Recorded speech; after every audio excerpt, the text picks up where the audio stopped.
ভালোবাসার মতো ভালোবাসলে হাজার বিপদ আসলেও তাকে নিজের করে পাওয়া যায়। আজকের এই গল্পটি একটা ভাই দিয়েছেন, ভাইয়াটির নাম ছিল মানিক। চলো গল্পটি শুরু করা যাক। ফোনটা ঘরে চার্জ দিয়ে বাইরে কাজ করছি, ছোট বোন হঠাৎ দৌড়ে এসে বলে, ভাইয়া অনেকক্ষণ ধরে কে যেন তোর ফোনে কল দিচ্ছে। ওর কথা শুনে হাত মুখ ধুয়ে ফোনের কাছে গেছি, গিয়ে দেখি আমার বন্ধু অনেকবার কল দিয়েছে। ভাবলাম কাজগুলো সেরে ওকে কল দিব। কাজগুলো সেরে কল দিয়েছি, হ্যালো বলার সাথে সাথে ও আমাকে বলে, তোরে ফোন ব্যবহার করতে কে বলে, ফোন ফেলে দে। আমি বলছি, রাগ দেখাচ্ছিস কেন, কি হয়েছে বল, এখন খেলাধুলা করতে যেতে পারবো না, বাসায় কাজ করছি। ও বলছে, রাখ তোর খেলা, আগে আমার কথা শোন। আমি বলছি, কি হয়েছে? তোর গার্লফ্রেন্ডকে আজকে ছেলের পরিবার থেকে দেখতে এসেছে। ওর কথা শুনে আমি অবাক হয়ে গেলাম। কি বলছিস এগুলো, ফাজলামো করতেছিস? ওকে দেখতে এলে আমায় বলতো না? ও বলছে, তোরে কি বলবে আর কি করেই বলবে, ওর কাছে কি ফোন আছে? কালকে রাতে ওর কাছ থেকে ফোন কেড়ে নিয়েছে। ওর বান্ধবী আমাকে কল দিয়েছিল, দিয়ে বলেছে বাসা থেকে ওর ফোন নিয়েছে, ছেলের পরিবার থেকে দেখতে আসতেছে। আমি তোকে জানানোর জন্য বারবার কল দিয়েছি, আর তুই কল ধরছিস না। সবকিছুর কি ফাজলামো মনে করিস? আমি বন্ধুরে বলি, দোষ আমি তো জানি না, জানলে তো তখনই কল ধরতাম। এখন কি করব সেটা বল। মোটেই টেনশন করবি না, দেখতে আসলেই কি বিয়ে হয়ে যায়?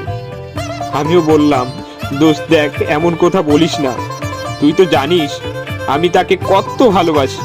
ওর বিয়ে হয়ে গেলে আমি বাঁচবো না, আর যদিও তার বিয়ে ঠিক হয়ে যায় আমি আজকে রাতে ওকে নিয়ে পালাবো, তুই ব্যবস্থা করবি।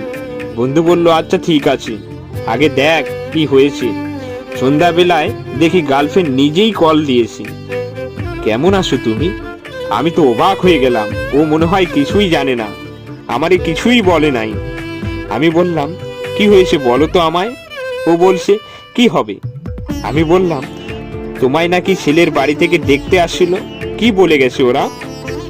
ও বলছে, তুমি কি পাগল হয়ে গেছো, দেখতে আসলেই কি বিয়ে করতে পারবে? আমি আমার পরিবারের সামনেই বলে দিয়েছি আমি তোমারে ছাড়া কাউরে বিয়ে করব না, ওদের সামনেই বলে দিয়েছি। আর আমার ফোন কেড়ে নিয়েছে বলেই আমাকে বিয়ে দিতে পারবে? আমি তোমাকে ভালোবাসি না? বাবা মা একটু প্রেশার দিয়েছে, বোকাচোকা করতে, সেই তাই বলে তোমায় ছেড়ে দেব?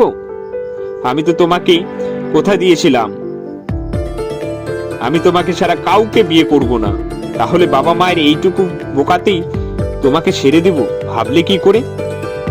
সত্যি প্রিয় মানুষের মুখে এই কথাগুলো শোনার পরে অনেক ভালো লাগছিল।